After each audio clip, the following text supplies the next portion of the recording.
Étoile des neiges, mon cœur amoureux, c'est pris au piège de tes grands yeux. Vous connaissez ça? Ah bah oui, Hein? oui. Bon, alors ça veut dire tout Forcément. simplement qu'il a été à la montagne parce que c'est de saison pour ceux qui ont la chance de prendre des vacances. Et vous avez trouvé des restaurants à la montagne, bien sûr. Ah bah oui, oui, bien sûr, mais surtout alors là, on commence par celui qui peut-être est le plus haut.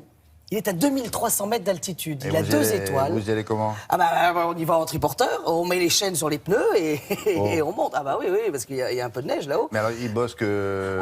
Alors bah non, Jean Sulpice, il travaille toute l'année sur son restaurant qui s'appelle l'Oxalis, qui est à Val Thorens. Et là-bas, en fait, à Val Thorens, c'est déjà une station qui est très très haute en altitude, mais surtout, c'est le restaurant de Jean Sulpice est la table la plus étoilée et la plus haute. C'est-à-dire que c'est le 2 étoiles le plus haut d'Europe. Il est dans le village de Alors, Val Thorens ou alors en haut des pistes? Alors, il est pas en haut des pistes, parce que le haut des pistes monte à plus de 3000, mais lui, il est dans la station, à dans la 2300 mètres, et ce qui est déjà une performance, parce qu'il faut s'imaginer que, par exemple, l'eau ne va pas bouillir à 100 degrés, elle va se mettre à bouillir à partir de 90 degrés. Ça fait ce qu'elle veut, alors, mais oui, l'essentiel, c'est que- mais pour un cuisinier, c'est très compliqué, surtout quand vous avez 2 étoiles. Il y a une exigence, Bien sûr. une perfection en cuisine qui est compliquée. Le pain, par exemple, va sécher beaucoup plus vite, donc il fait un pain plus particulier. Vraiment, toute sa cuisine a été modifiée, adaptée. Et nous, justement, nous sommes allés voir parce qu'il se peut que ça soit sa dernière saison là-haut.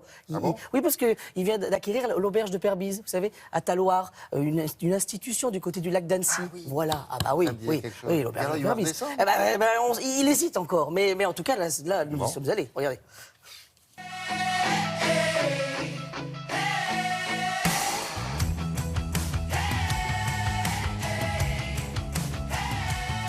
Et aujourd'hui, le triporteur cuisine au sommet avec le chef étoilé le plus haut du monde. On est à Val Thorens, à 2300 mètres d'altitude. Allez, Yannick, on y va? Allez hop! Et alors là, au grand mot, les grands remèdes! Oulala, oulala!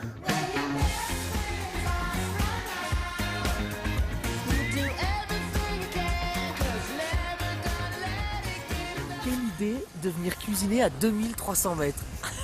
C'est la magie, regarde cette magie, ce paysage qui est magnifique. C'était un vrai défi de venir à Val Thorens en 2002, complètement par hasard.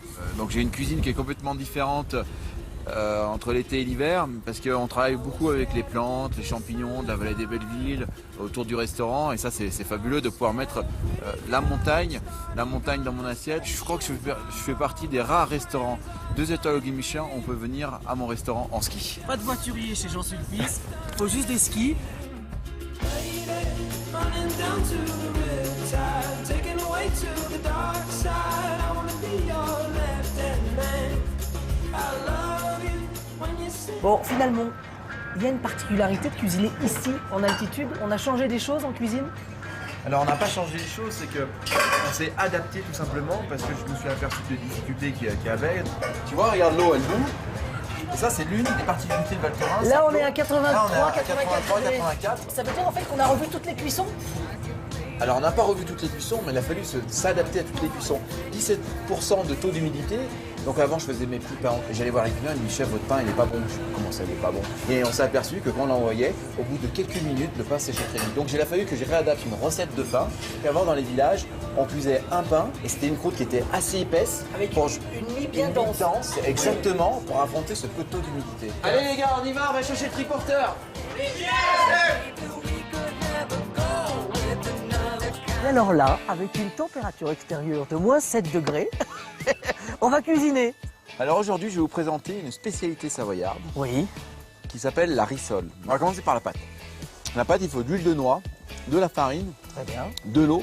On l'étale très fin. Le mieux, c'est d'étaler avec une machine à pâte. Ensuite, on fait notre crème de Beaufort. C'est de la crème, des feuilles de gélatine, du sel et bien sûr, Du Beaufort. très bien. Forcément. Ça, jusqu'à là, je suis. On a une étape à pas louper, c'est qu'il ne faut pas porter à ébullition le Beaufort. Parce que sinon, on va perdre toutes ses saveurs.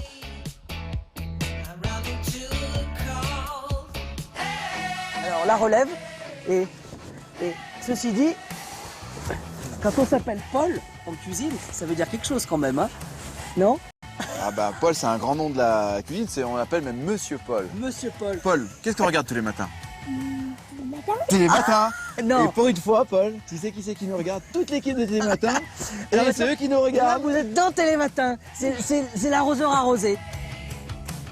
Ah, mais il est en vacances, le petit, là, non? Ah c'est non, pas encore. Là, Pas encore, c'est ouais. les Parisiens qui débutent leurs vacances, là. Voilà.